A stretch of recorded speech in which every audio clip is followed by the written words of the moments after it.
30년을 참았습니다. 오늘 시어머니 장례식에서 저는 웃었습니다. 나쁜 며느리인가요? 아니요. 여러분은 아직 진실을 모르십니다. 이 이야기는 3일 전 시어머니가 돌아가신 날부터 시작됩니다. 아니, 정확히는 30년 전 제가 이 집 며느리가 된 날부터입니다. 제 이름은 김수진, 올해 55입니다. 30년 전 25살에 이 집으로 시집왔습니다.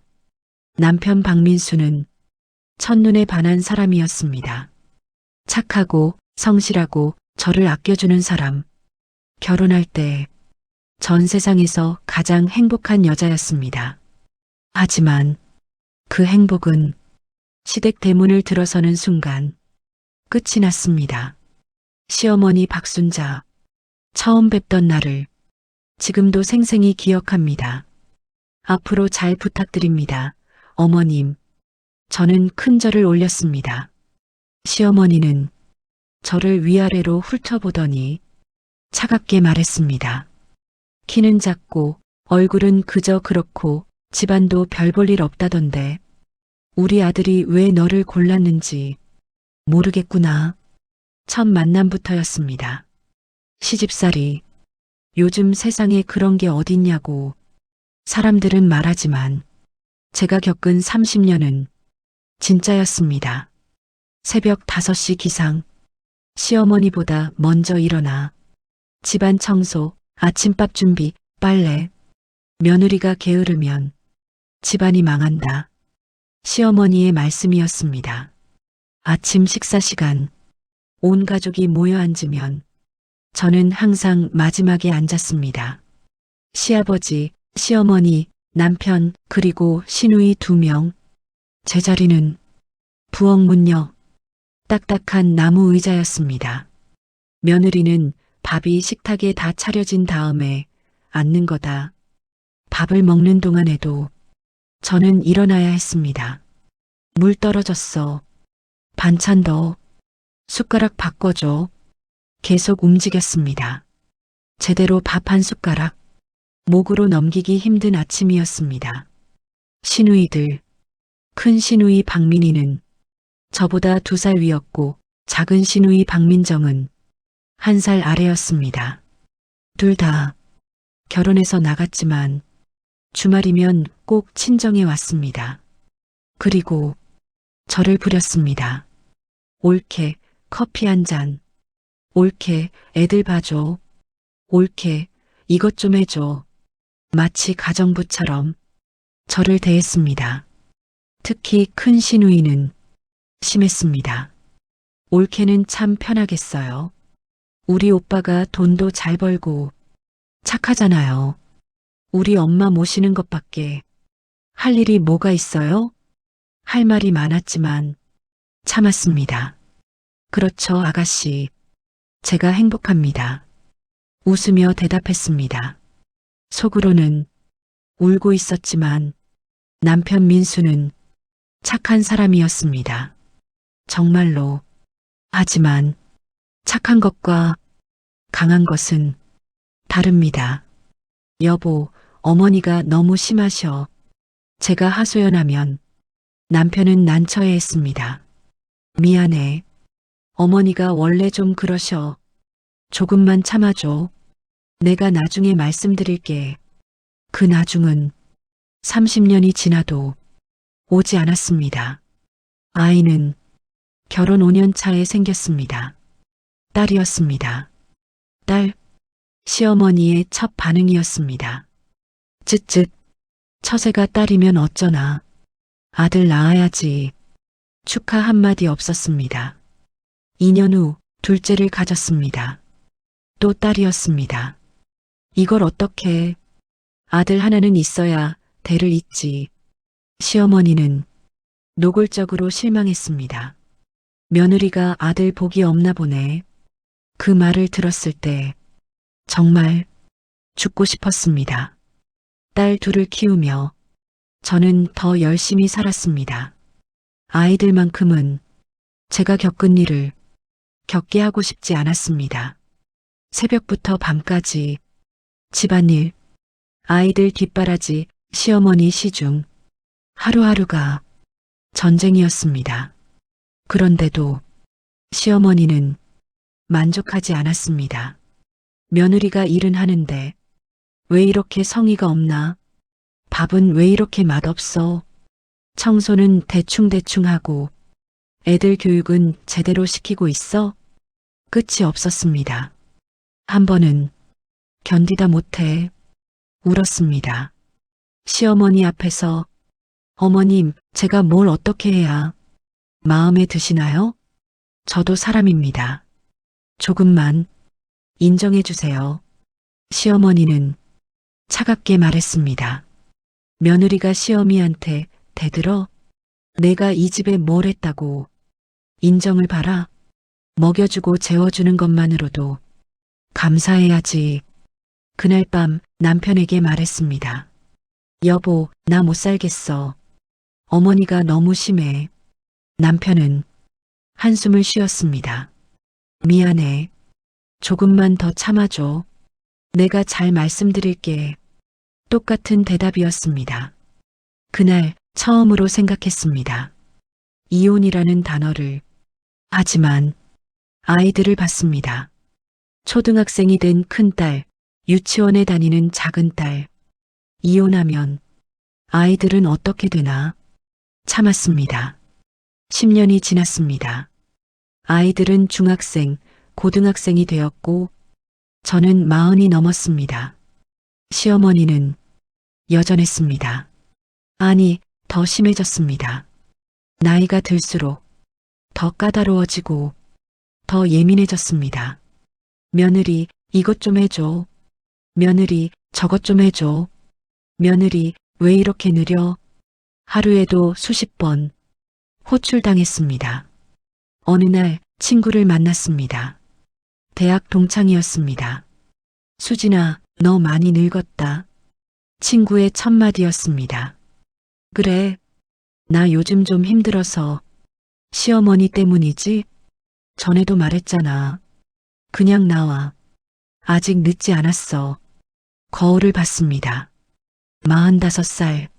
하지만 거울 속 제 얼굴은 60살처럼 보였습니다. 주름, 흰머리, 생기 없는 눈빛. 언제부터 이렇게 늙었을까? 그해 겨울 시어머니가 쓰러졌습니다. 뇌졸중이었습니다. 병원에 입원했고 저는 간병을 했습니다. 당연한 일처럼 제 몫이 되었습니다. 시누이들은 병문 앞만 왔다 갔습니다. 옳게 엄마 잘 부탁드려요. 우리는 애들도 있고 바빠서요. 그리고 사라졌습니다. 3개월 동안 병원과 집을 오갔습니다. 낮에는 병원, 밤에는 집안일. 몸이 부서지는 것 같았습니다. 시어머니는 회복했습니다. 하지만 반신이 불편해졌습니다. 휠체어 생활을 하게 되었고 누군가 항상 옆에 있어야 했습니다. 그 누군가는 당연히 저였습니다. 며느리, 화장실. 며느리, 물. 며느리, 이불 좀 덮어줘. 밤낮 없이 호출당했습니다. 그렇게 또 5년이 지났습니다.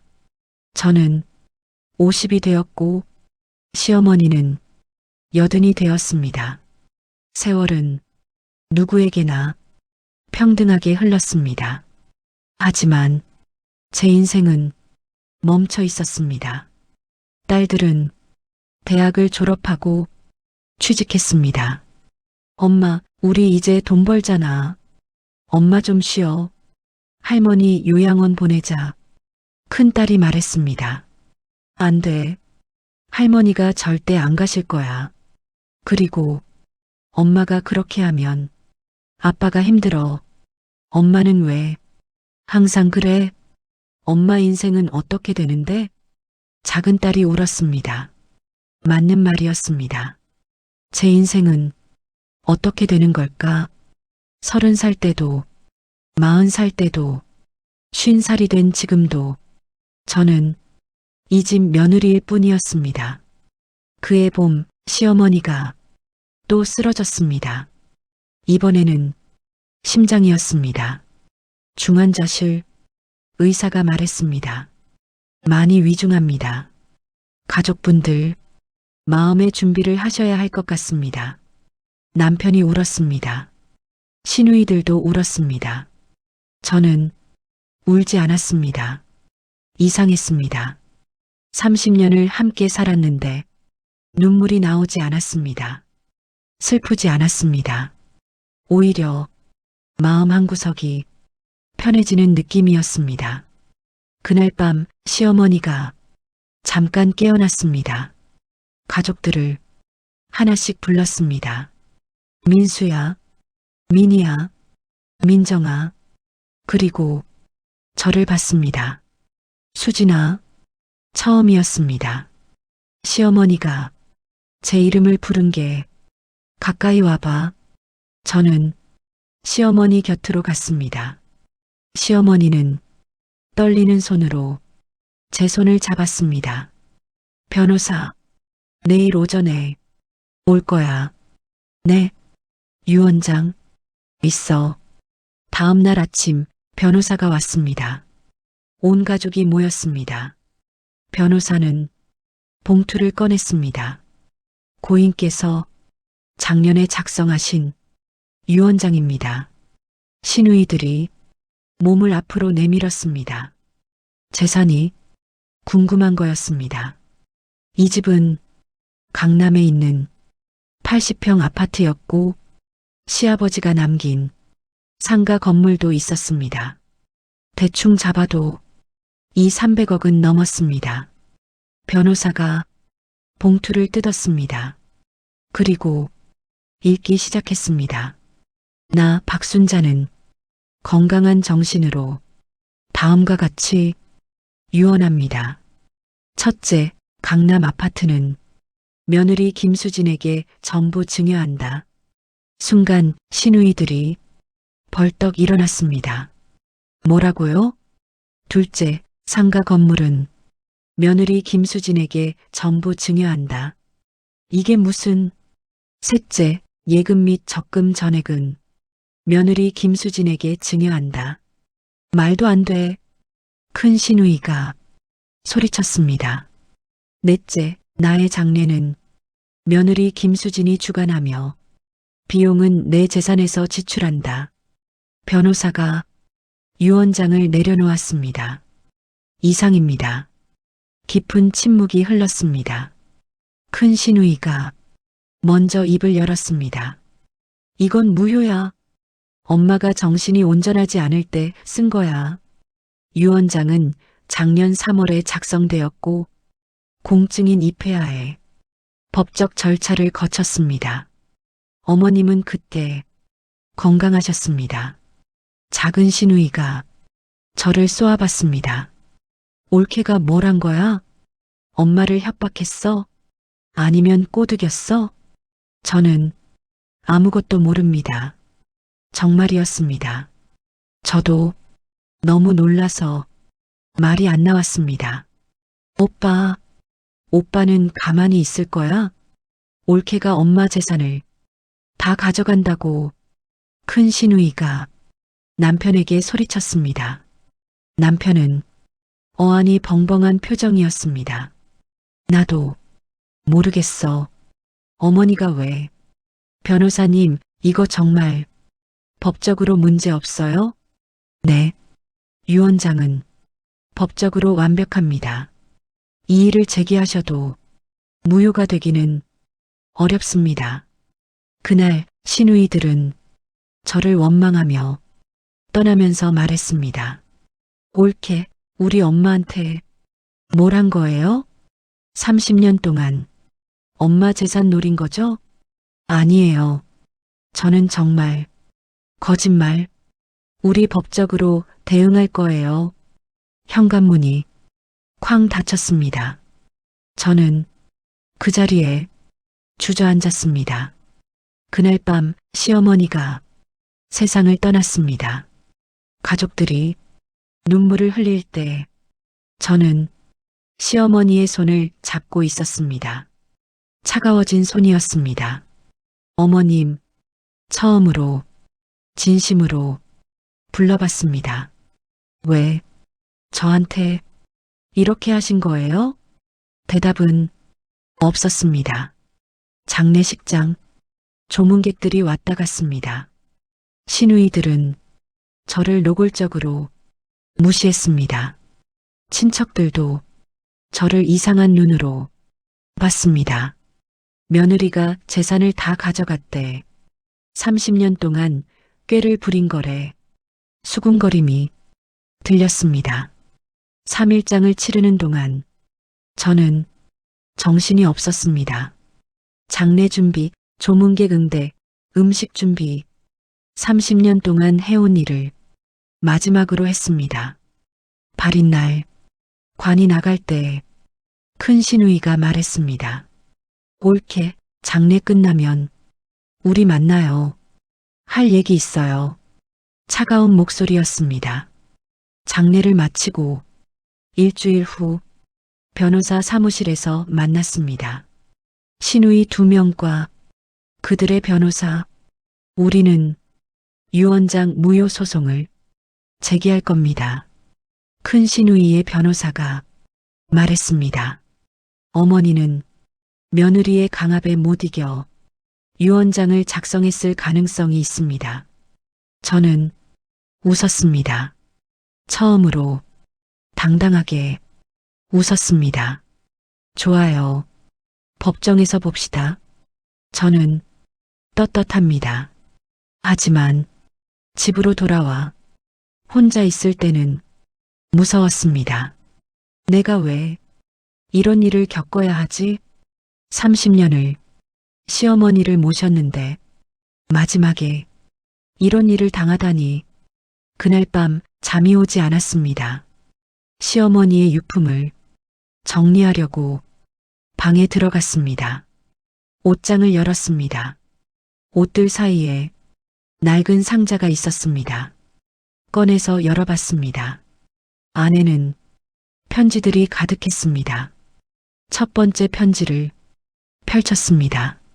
시어머니의 손글씨였습니다. 수진아, 이 편지를 내가 읽고 있다면 나는 이미 세상을 떠났을 거야. 손이 떨렸습니다. 계속 읽었습니다. 30년 동안 너를 힘들게 해서 미안하다. 아니, 미안하다는 말로는 부족하구나. 내가 너한테 얼마나 잔인했는지 나도 안다. 왜 그랬냐고? 사실은 너를 시험했어. 30년 동안. 시험? 무슨 말인지 이해가 안 갔습니다. 계속 읽었습니다. 나도 며느리였어. 50년 전 이 집에 며느리로 들어왔지. 그때 시어머니는 지금의 나보다 훨씬 더 심했어. 매일 맞았고 굶었고 잠도 제대로 못 잤어. 나는 20년을 참았어. 그리고 시어머니가 돌아가신 날 나는 울지 않았어. 오히려 자유로워진 느낌이었지. 그때 나는 생각했어. 나는 절대 며느리한테 이렇게 하지 않겠다. 하지만 세월이 지나고 너를 보니까 옛날 내 모습이 보였어. 착하고 참을성 많고 희생하는 모습. 그때 나는 두려웠어. 너도 나처럼 30년을 참다가 시어머니가 되면 또 며느리를 괴롭히는 사람이 될까봐. 이 악순환이 계속될까봐. 그래서 너를 시험했어. 30년 동안 일부러 더 심하게 대했어. 눈물이 쏟아졌습니다. 무슨 말인지 이해할 수 없었습니다. 너는 30년 동안 단 한 번도 나한테 화내지 않았어. 항상 참았어. 웃으며 견뎠어. 그게 나는 너무 안타까웠어. 왜 화내지 않니? 왜 소리 지르지 않니? 왜 도망가지 않니? 그렇게라도 해야 살 수 있는데 작년 봄 내가 쓰러졌을 때 너는 3개월 동안 나를 간병했어. 시누이들은 한 번도 안 왔는데 너는 매일 왔어. 그때 나는 깨달았어. 너는 나와 다르다는 것을, 너는 진짜로 착한 사람이라는 것을, 너는 내가 죽은 다음에도 며느리를 괴롭히지 않을 거야.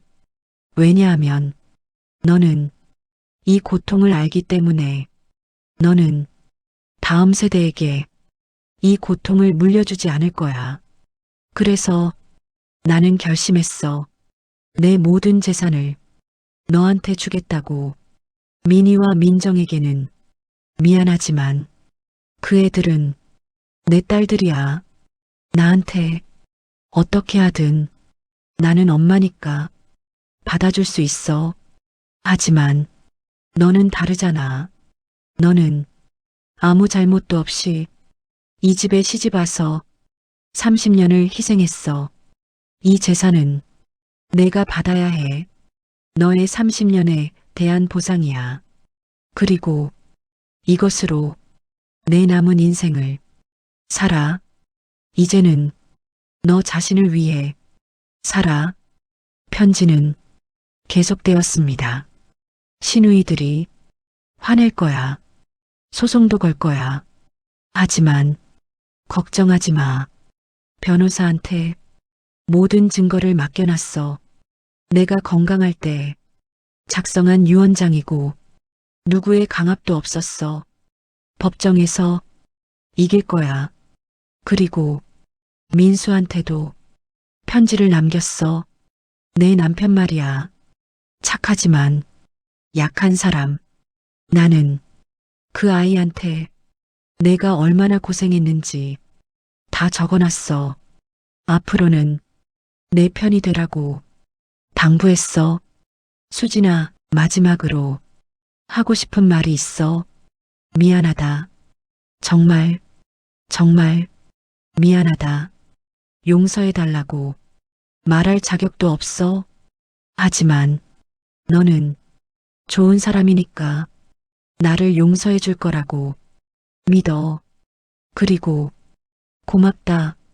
30년 동안 이 집을 지켜줘서, 내 아들을 사랑해줘서, 손녀들을 잘 키워줘서 너는 진짜 며느리가 아니라 딸이었어. 늦었지만 이제야 말할게. 사랑한다. 우리 딸. 편지를 읽고 저는 한참을 울었습니다. 30년 동안 참았던 눈물이 한꺼번에 쏟아졌습니다.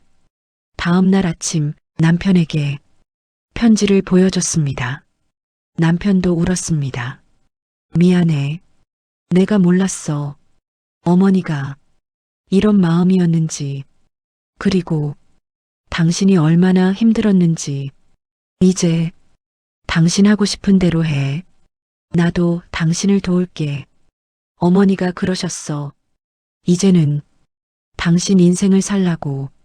남편은 제 손을 꼭 잡았습니다.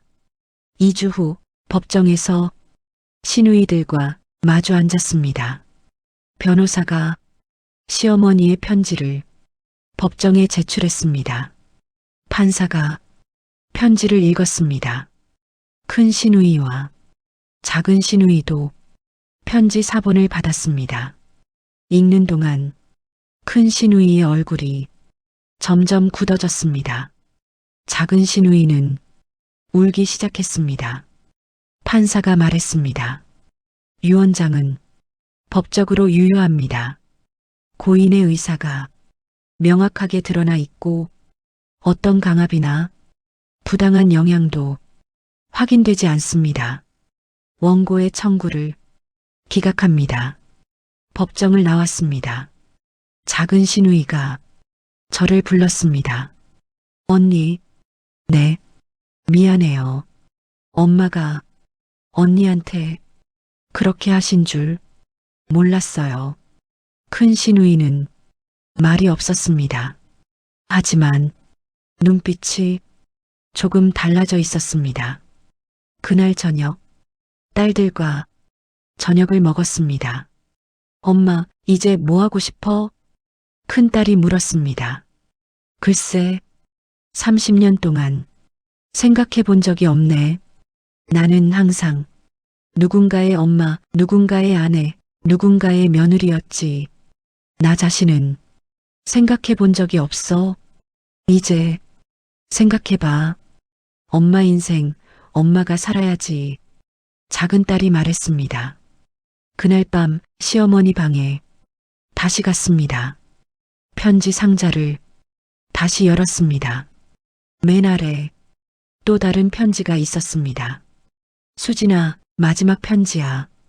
너한테 하고 싶은 말이 하나 더 있어. 내가 이 재산을 받으면 사람들이 뭐라고 할 거야. 며느리가 재산 노렸다. 30년 동안 계산했다. 그런 말들 신경 쓰지 마. 너는 당당해도 돼. 너는 그럴 자격이 있어. 그리고 혹시라도 내가 이 재산이 부담스럽다면 이렇게 생각해. 이건 내 인생 30년의 대가야. 하루에 10시간씩 30년이면 10만 9,500시간이야. 시급 10,000원만 쳐도 10억이 넘어. 너는 그 이상을 일했어. 그러니까 당당하게 받아. 그리고 이제는 너 자신을 위해 살아. 하고 싶었던 거 해. 가고 싶었던 곳에도 가고, 먹고 싶었던 것도 먹어. 이제는 내 차례야. 편지를 다 읽고 저는 창밖을 봤습니다. 봄이 오고 있었습니다. 30년 만에 느껴보는 새로운 계절이었습니다. 다음 날 저는 여행사에 갔습니다. 유럽 한 달 여행 상품 있나요? 네, 있습니다. 남편에게 말했습니다. 여보, 나 한 달 동안 여행 갈 거야. 혼자서. 남편은 놀랐지만 웃으며 말했습니다. 그래, 다녀와. 집 걱정은 하지 말고. 딸들도 찬성했습니다. 엄마, 잘 다녀와. 사진 많이 찍어와. 공항에 도착했습니다. 체크인을 하고 출국장으로 들어갔습니다. 비행기에 앉아 창밖을 봤습니다. 서울이 점점 멀어졌습니다. 30년을 살았던 그 집이 멀어졌습니다. 눈물이 또 났습니다. 하지만 이번에는 다른 눈물이었습니다. 슬픔이 아니라 해방감이었습니다. 기내에서 시어머니를 생각했습니다. 30년 동안 저를 괴롭혔던 사람, 하지만 결국 저를 자유롭게 해준 사람. 어머님, 이제야 알겠어요. 어머님도 저처럼 힘들었던 거죠. 그리고 저한테는 그런 삶을 살지 말라고 가르쳐 주신 거죠. 감사합니다. 그리고 용서합니다. 이제 저도 제 인생을 살게요. 어머님이 바라신 대로 비행기가 구름 위를 날았습니다.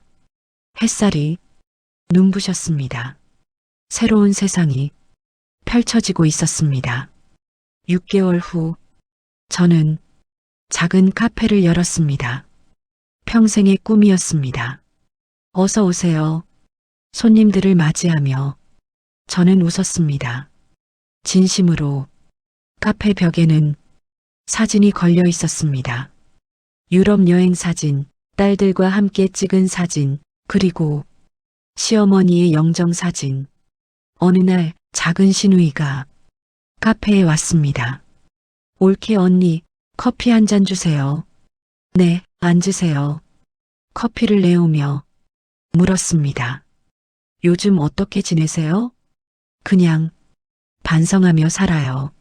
엄마가 왜 언니한테 그러셨는지 이제 조금 알 것 같아요. 엄마는 형수를 시험한 게 아니라 우리를 시험하신 거예요. 누가 진짜 가족인지, 그리고 우리는 떨어졌죠. 아니에요. 어머님은 모두를 사랑하셨어요. 다만 표현 방법이 달랐을 뿐이에요. 저는 그렇게 대답했습니다. 작은 시누이가 울었습니다. 언니, 미안해요. 30년 동안 언니한테 못되게 굴어서 괜찮아요. 이제 다 지난 일이에요. 그날 밤 집으로 돌아와 거울을 봤습니다. 55살. 하지만 6개월 전과는 달랐습니다. 눈빛이 살아 있었습니다. 주름은 그대로였지만 웃는 얼굴이었습니다. 진짜 웃음이었습니다. 남편이 물었습니다. 행복해?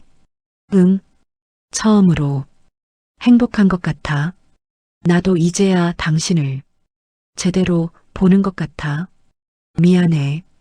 30년 동안 당신을 지켜주지 못해서 괜찮아요. 이제 우리 새롭게 시작하는 거야. 손을 잡았습니다. 30년 만에 처음으로 진짜로 손을 잡은 것 같았습니다. 그날 밤 시어머니 제사였습니다. 상을 차리며 생각했습니다. 어머님, 저 이제 어머님을 이해할 것 같아요. 어머님도 힘들었죠. 그리고 저한테는 그 힘든 삶을 물려주고 싶지 않았던 거죠. 제사를 지내며 절을 올렸습니다. 어머님, 감사합니다. 30년의 고통과 마지막 선물 모두 감사합니다. 이제 저도 어머님처럼 강한 사람이 되겠습니다. 하지만 어머님과는 다른 방법으로 살겠습니다. 사랑으로 강해지겠습니다. 제사를 마치고 딸들과 이야기를 나눴습니다. 엄마, 나중에 우리가 결혼하면 시어머니한테 잘할 거야. 큰딸이 말했습니다. 아니, 잘하는 게 아니라 존중하는 거야. 며느리도 한 사람의 인간이야. 누군가의 딸이고 누군가의 엄마야. 그걸 잊지 말아야 해. 그리고 너희 둘은 절대로 며느리를 괴롭히면 안 돼. 할머니가 나한테 했던 것처럼 시험할 필요도 없어. 사랑으로 대하면 돼. 그게 다야. 작은 딸이 물었습니다. 엄마는 할머니를 용서했어? 응, 용서했어. 아니, 처음부터 용서할 게 없었던 것 같아. 할머니는 할머니 나름대로 최선이었던 거야. 1년 후 카페는 잘 되고 있었습니다. 손님들이 많이 왔고 단골도 생겼습니다. 어느 날 한 젊은 여자가 왔습니다. 사장님, 상담 좀 할 수 있을까요? 그럼요. 앉으세요. 저 시집살이가 너무 힘들어요. 시어머니가 너무 심하세요. 도망가고 싶은데 아이들 때문에 못 가겠어요. 저는 그녀의 손을 잡았습니다. 알아요. 저도 그랬어요. 30년을 그렇게 살았어요. 정말요? 그럼 어떻게 하셨어요? 참았어요. 하지만 지금 생각하면 참는 게 능사는 아니었어요. 때로는 화를 내야 해요. 때로는 소리를 질러야 해요. 때로는 당신 자신을 지켜야 해요. 참는 것도 중요하지만 당신의 행복도 중요해요. 하지만 아이들은 행복한 엄마를 원해요. 불행하지만 참는 엄마보다 행복하게 사는 엄마가 아이들한테 더 좋은 거예요. 그녀는 한참을 울었습니다. 저는 그 앞에 가만히 앉아 있었습니다. 30년 전의 제 모습이 보였습니다. 힘내세요. 당신은 혼자가 아니에요. 세상에는 당신처럼 힘든 사람이 많아요. 그리고 버티면 언젠가는 좋은 날이 와요. 그녀가 가고 저는 창밖을 봤습니다. 봄이 또 오고 있었습니다. 2년 전 시어머니가 돌아가신 그 봄이 시어머니의 얼굴이 떠올랐습니다. 30년간의 힘들었던 순간들이 머릿속을 맴돌았습니다. 남편과의 사랑과 행복으로 시작된 관계가 왜 이렇게 힘든 인생이 되었을까 하늘을 올려다보며 물었습니다. 대답은 없었지만 밝은 햇살은 온 세상을 따뜻하게 비추고 있었습니다. 이 이야기는 우리나라의 고부관계에 관한 이야기인데요. 너무나도 힘들었던 며느리로서의 삶을 자손들에게는 물려주고 싶지 않았던 한 시어머니와 며느리의 이야기입니다. 왜 유독 우리나라가 문제가 많을까요? 너무나도 많은 이유가 있지만 며느리를 진정한 가족으로 받아들이지 못하는 게 가장 큰 이유가 아닐까요? 며느리도 진정 딸이라 생각하면 어떻게 될까요? 시청해 주셔서 감사합니다. 구독, 좋아요 부탁드립니다.